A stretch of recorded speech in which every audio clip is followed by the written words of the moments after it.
Judith chapter 5. Achior in the Assyrian War Council.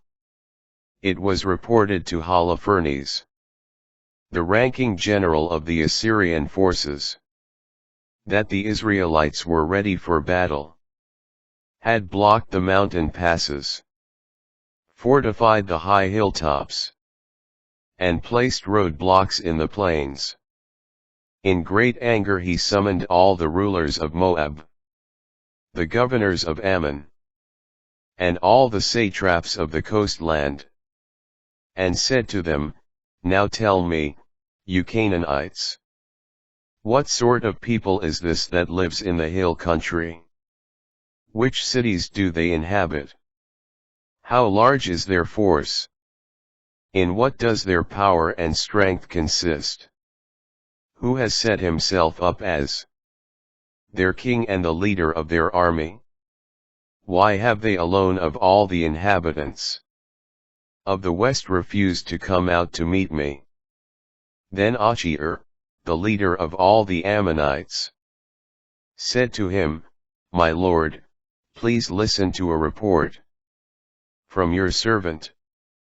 I will tell you the truth about this people that lives in the hill country near here.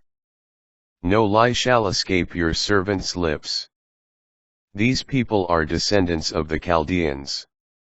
They formerly lived in Mesopotamia, for they did not wish to follow the gods of their ancestors, who were in the land of the Chaldeans, since they abandoned the way of their ancestors, and worshipped the God of heaven, the God whom they had come to know. Their ancestors expelled them from the presence of their gods. So they fled to Mesopotamia and lived there a long time. Their God told them to leave the place where they were living and go to the land of Canaan. Here they settled, and grew very rich in gold, silver, and a great abundance of livestock. Later, when famine had gripped the land of Canaan, they went down into Egypt. They stayed there as long as they found sustenance, and there they grew into such a great multitude that the number of their people could not be counted. The king of Egypt, however, rose up against them, and shrewdly forced them to labor at brick-making. They were oppressed and made into slaves. But they cried to their God, and he struck the whole land of Egypt with plagues for which there was no remedy. So the Egyptians drove them out. Then God dried up the Red Sea before them, and led them along the route to Sinai and Kadesh Barnea. They drove out all the inhabitants of the wilderness, and settled in the land of the Amorites. By their strength they destroyed all the Heshbonites, crossed the Jordan, and took possession of all the hill country. They drove out before them the Canaanites, the Perizzites, the Jebusites, the Shechemites, and all the Girgashites. And they lived there a long time, as long as the Israelites did not sin in the sight of their God. They prospered, for their God, who hates wickedness, was with them. But when they abandoned the way he had prescribed for them, they were utterly destroyed by frequent wars, and finally taken as captives into foreign lands. The temple of their God was razed to the ground, and their cities were occupied by their enemies.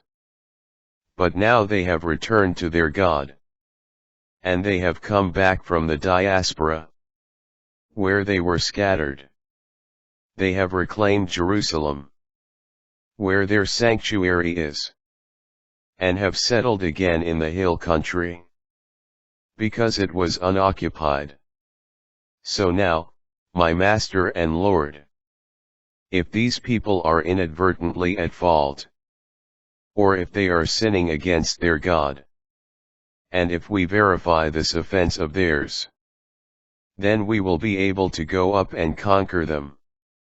But if they are not a guilty nation, then let my Lord keep his distance. Otherwise their Lord and God will shield them, and we will be mocked in the eyes of all the earth. Now when Achior had finished saying these things, all the people standing round about the tent murmured. And the officers of Holofernes and all the inhabitants of the sea coast and of Moab alike said, he should be cut to pieces. We are not afraid of the Israelites. They said, for they are a powerless people, incapable of a strong defense. Therefore let us attack, Master Holofernes. They will become fodder for your great army.